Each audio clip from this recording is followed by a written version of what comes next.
Il est exactement 7 heures sur l'ensemble du réseau synchronisé de Zik FM. Chimère Diop, Birahim Touré, bon réveil matinal.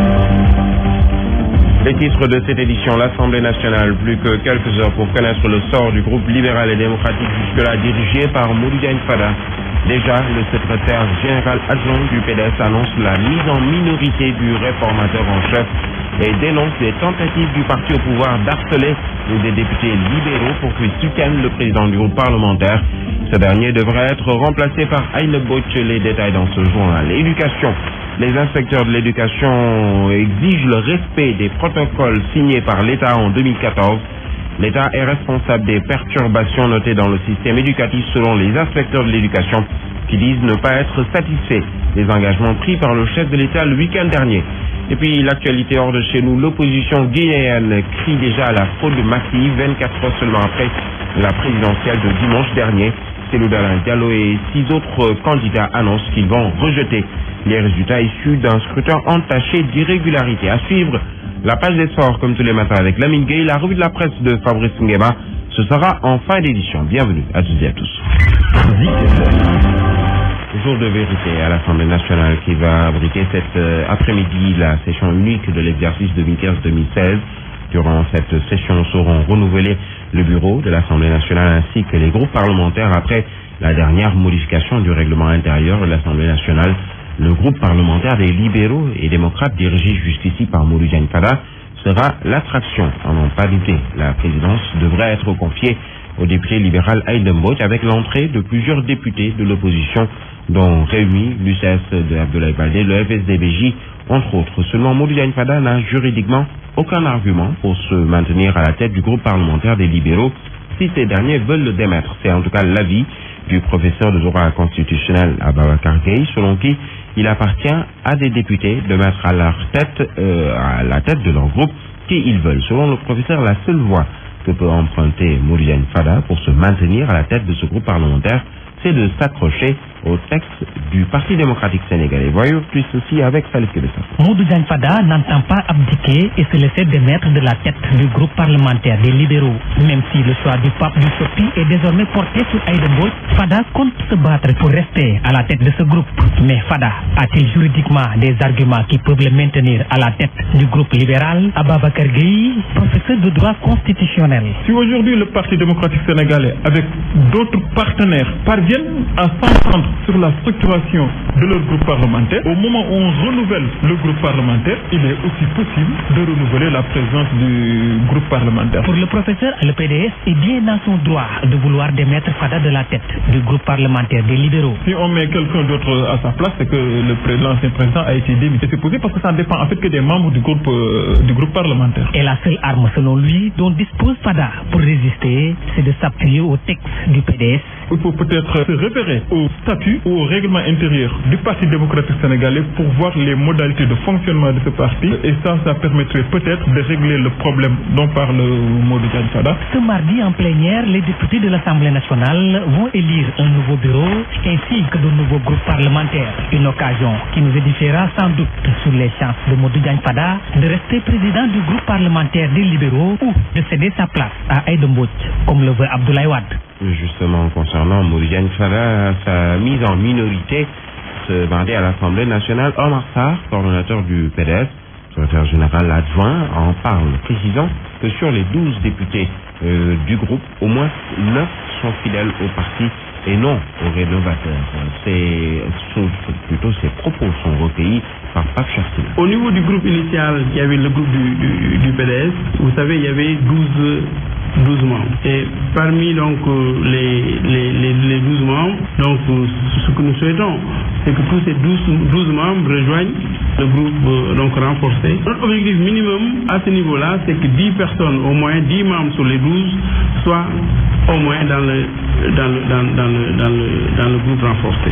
Aujourd'hui, nous avons un accord de 9 personnes sur les 12 déjà pour renforcer le groupe actuel. Au niveau donc je parle du groupe initial des libéraux et démocrates. Alors, sachez que l'opposition va créer un front pour la régularité du processus et déjà rejette Abdoulaye Daouda Diallo, le ministre de l'Intérieur, comme arbitre et exige la tenue des élections en 2017. Retour sur leur point de presse de ce lundi.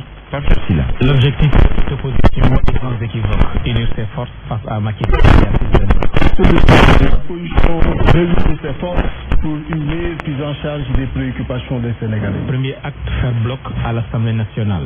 Mettre toutes les forces dans le seul groupe de l'opposition. On a fini le décompte entre 18 et 20 députés de l'opposition. Ensuite, il faut régler les scandales de Diallo Macky Sall. Comprenez le chef de l'État et son ministre de l'Intérieur. Le premier objectif, c'est consensuel. À la place du ministre de l'Intérieur pour l'organisation de ces élections-là. Deux, le respect de la parité. C'est 2017. PS d'Abdoulaye Wade, AJ de Diop de Croix, Réumi d'Idrissa Seck, Bok Gizis de Pape Diop, FSD-BJ de Bamba Dièye, UCS de Abdoulaye Baldé, les partis prenants et les camarades de Oumar Sarr annoncent l'adhésion d'autres formations politiques et des membres de la société civile pour une alternative au régime de Macky Sall dès 2017. Alors, sachez que dans un communiqué qui nous est parvenu, le Parti démocratique sénégalais dénonce des agissements de certains responsables de l'APR, au premier chef desquels Abdoulaye Daouda Diallo, qui depuis quelque temps, selon le communiqué, harcèle certains députés libéraux afin qu'ils soutiennent Modou Diagne Fada dans son bras de fer avec le pape du SOPI, et ce, pour le contrôle du groupe parlementaire des libéraux et démocrates, le PDS, de déplorer toujours dans ce communiqué une tentative de tuer la démocratie qui est constituée d'une majorité qui gouverne et d'une opposition qui s'oppose. Le Parti démocratique sénégalais de rappeler que les présidents de groupe ne sont pas inamovibles, ils ne sont pas élus sur une législature, nous y reviendrons. Zik FM. Le reste de l'actualité sur Zik FM, le syndicat national des inspecteurs de l'éducation alerte et exige le respect des protocoles signés par l'État en 2014. Les inspecteurs de l'éducation estiment que l'État est responsable des perturbations notées dans le système éducatif. Par ailleurs, ils disent ne pas être satisfaits des engagements pris par le chef de l'État lors de leur rencontre du week-end dernier. Compte rendu Gouranac. Le respect des protocoles d'accord signés en 2014 par le gouvernement, c'est ce que réclame le syndicat national des inspecteurs de l'éducation qui pointe du doigt l'État du Sénégal. Samba Diakhaté est le secrétaire général du syndicat national des inspecteurs de l'éducation. Le protocole d'accord signé avec les inspecteurs depuis décembre 2014, sur les délais, il n'y a aucun respect. Sur les différents points, aucune disposition n'était pratiquement pas prise. C'est insatisfait que les inspecteurs de l'éducation sont sortis samedi dernier du déjeuner offert par le chef de l'État pour une année scolaire apaisée. Ce qui pouvait faire que nous soyons satisfaits de la rencontre avec les acteurs, ce serait que le président se prononce de façon très claire sur les revendications des inspecteurs, notamment sur le protocole d'accord du 30 décembre. Taï Djangetay reste un slogan selon ces inspecteurs qui dénoncent les manquements notés dans certains établissements scolaires. Les budgets sont arrivés en retard au niveau des structures, des financements, des packs, et il y a également que les outils ne sont jamais stabilisés à temps. Nous pensons qu'il faut corriger à ce niveau-là. En conférence de presse, le syndicat des inspecteurs de l'éducation invite le gouvernement à mettre en place le budget alloué aux écoles pour permettre aux élèves de faire une bonne année scolaire. Nous parlons santé, 47%, c'est le taux de couverture enregistré à mi-parcours dans le cadre de la mise en œuvre de la couverture maladie universelle contre l'objectif visé qui est de 75% d'ici 2017, soit un gap de 28%. Pour combler ce gap, le directeur de l'Agence de la couverture maladie universelle invite les autorités administratives, locales, les notabilités religieuses, mais aussi coutumières à se l'approprier. Cher Sidi Aboubakar Mbeng, présidé hier à Gossas le comité départemental de développement pour le lancement de la couverture universelle de base dans les mutuelles de santé du dit département. Ces propos sont recueillis par Faradiassé. Les estimations que nous avons faites en fin 2014 montrent qu'en décembre 2014, nous étions à 32% de taux de couverture, qui se désagrègent ainsi. Ceux qui sont couverts par le système des imputations budgétaires et ceux qui sont couverts par le système des IPM représentent 11% de la population. Eux ont déjà une couverture. Les enfants de moins de 5 ans qui disposent aujourd'hui de la gratuité des services dans les structures de premier contact représentent 13% de la population. On se retrouve à 24%. Les personnes de 60 ans et plus couvertes par le plan Sésame représentent 6% de la population. Et on estimait à la fin de l'année 2014 à 2% la proportion des personnes couvertes par les mutuelles de santé communautaire. C'est pour ça qu'on a dit 32% à ce moment-là. En 2016, 300 000 ménages seront dans le programme de bourse de sécurité familiale, qui représente à peu près 15% de la population de ce pays, qui vont bénéficier gratuitement des soins à travers les mutuelles de santé. Si on ajoute 15% à 32%, on se retrouve à 47%. Donc on peut dire que notre objectif, c'est justement maintenant d'aller de 47% à 75%. Donc de combler un gap de 28%. Autre actualité, pour avoir tenu des propos jugés offensants à l'encontre de la communauté mouride, l'imam Ismaël Adem de la grande mosquée de Pikine-Icotaf a été convoqué à la police. Une plainte déposée par des jeunes qui se sont sentis offensés. Mais pour l'imam, le sermon du jour de la Tabaski s'adressait aux Sénégalais qu'il invitait à une autocritique. Et cette critique, d'abord, c'était pour tous les musulmans. L'imam a fait face à la presse pour replacer les choses dans leur contexte. Compte rendu à Alassane Baldé. Accusé d'avoir tenu lors de son sermon des propos blasphématoires envers la communauté mouride, l'imam Ismaël Adem a tenu à repréciser sa pensée. Selon lui, il a été nullement question de nuire à quiconque. Qui dit autocritique ne s'épargne même pas. Est-ce que nous, de nos jours, nous méritons d'être des disciples de ces grands hommes? Voilà la question que je me suis posée. Et ça a choqué certains. Et leur agissement, malheureusement, ne fait que me donner raison. Pour ce dernier, c'est ses détracteurs tapis dans l'ombre qui tentent de le mettre en mal avec la famille de Serigne Touba. Mais émanent des gens qui ignorent mes relations solides parentales avec Touba. Je confirme mon respect, le respect que je dois à l'ensemble de la famille Mbacké. L'imam les invite tout de même au calme et à la sérénité. Je les ai appelés chez moi et je pensais pouvoir aboutir à une compréhension mutuelle, mais malheureusement, ils n'ont pas été au rendez-vous et précipitamment, ils ont déposé une plainte à la police parce qu'ils, disent-ils, se sont sentis offensés. Pour l'heure, l'affaire est loin d'être vidée et même s'il a déféré dans un premier temps à une convocation à la police suite à une plainte déposée par les jeunes marabouts Mbacké. Cité Faisal, Alassane Baldé, Zik FM. Alassane Baldé, l'occasion a été saisie par l'imam Ismaël Adem, président de la Ligue islamique mondiale, pour inviter à une meilleure organisation du pèlerinage à la Mecque.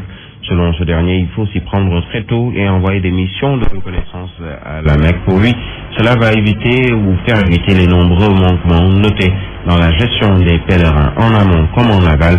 Les propos du président de la Ligue islamique mondiale au micro d'Alassane Baldé. Mettre les hommes qu'il faut, à la place qu'il faut, concernant la gestion, c'est tout. Il serait souhaitable qu'il ne soit invité. C'est la réalité culturelle de la Mecque.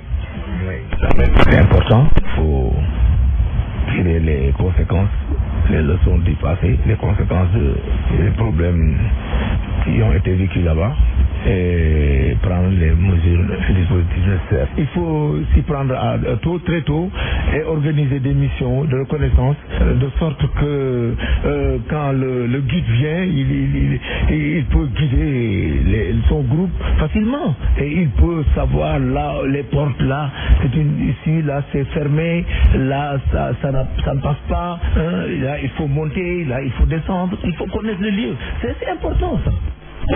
Nous parlons des habitants de l'unité 5 des Parcelles Assainies dans le département de Guédiawaye qui s'opposent à la construction d'un collège dit moderne au milieu du terrain du CEM de la localité. Ils déclarent être en phase avec ce projet, mais le site en question, s'il est construit, cela ne fera qu'accentuer l'insécurité dans la localité, raison pour laquelle ces habitants attirent l'attention des autorités pour une construction en hauteur. Amadou Diouf porte leur parole. Le voici avec Mamoudou Fofana. Un projet est en train de se faire ici au niveau de l'école unité 5 de Parcelles Assainies concernant le CM qui a été créé en donc il y a 5 ans. Donc ils veulent bâtir au milieu de la cour de l'école qui sert de terrain de football pour les ASC, de terrain de éducation physique pour les élèves, c'est un programme à part entière dans le programme scolaire sénégalais. Il est impensable pour toute la population de l'unité 5 de Parcelles Assainies de construire un bâtiment R+2 à l'intérieur du terrain pour enrayer ce terrain qui nous sert en même temps de déversoir pour les eaux pluviales et en même temps de cadre de rencontre pour toute la jeunesse, les ASC, les vétérans et tous ceux qui pratiquent du sport au niveau de l'unité 5 des Parcelles Assainies utilisent ce terrain. Donc notre souhait, le souhait de la population, c'est que le projet peut se réaliser ici au niveau de l'enceinte, mais il doit ce projet doit être en construisant à l'intérieur, au milieu, à créer des cassettes pour ces petits bateaux. La page internationale. L'actualité hors de chez nous avec la Guinée-Conakry au lendemain de la présidentielle de dimanche dernier. Les 7 candidats opposés à Alpha Condé ont tous dénoncé hier des fraudes. Ils annoncent qu'ils rejetteront les résultats du premier tour des élections qu'ils assimilent à une mascarade politique. Le ministre de la Jeunesse, Moustapha Naïté, directeur de la communication de la campagne de M. Condé, a jugé assez bizarre et étonnante la demande d'annulation de l'opposition. Le secrétaire général de l'ONU, Ban Ki-moon, a lui salué la conduite paisible du premier tour, appelant les forces politiques à s'abstenir de toute déclaration qui pourrait mener à des violences. Les premiers résultats ne seront disponibles qu'en fin de semaine. Et puis 2 soldats tunisiens ont été tués et 4 autres blessés hier lors d'affrontements avec des djihadistes dans un massif montagneux du centre-ouest de la Tunisie, le mont Samama, situé dans la province de Kaffrine et voisin du mont Chaambi, considéré comme la principale base arrière du maquis djihadiste près de la frontière algérienne. Le principal groupe extrémiste armé tunisien lié à Al-Qaïda au Maghreb islamique, la Phalange Ibn Nafa, a revendiqué en soirée le meurtre des 2 soldats selon le site Intelligence Group. Il est exactement 7h et passé de 17 minutes.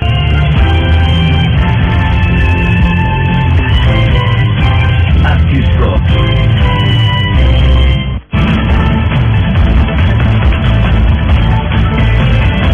L'actualité des sports dans ce studio pour nous présenter cette page sport. Lamine Gueye, bienvenue, bonjour. Bonjour Birahim, bonjour à tous. Du football pour démarrer, Algérie-Sénégal, un match amical à enjeu pour les 2 sélections. Oui, un match amical qui prépare pour les 2 sélections le deuxième tour des éliminatoires de la Coupe du Monde Russie 2018. Il se tient ce match dans un contexte particulier pour les 2 équipes qui reviennent toutes les 2 de défaite et qui ont absolument besoin de gagner pour retrouver la confiance et la sérénité. L'Algérie, qui a joué il y a juste quelques jours, a perdu 2-1 face à la Guinée devant son public. Le Sénégal aussi reste sur une défaite pour sa dernière sortie. C'était en Afrique du Sud face au Bafana Bafana dans le Challenge Mandela.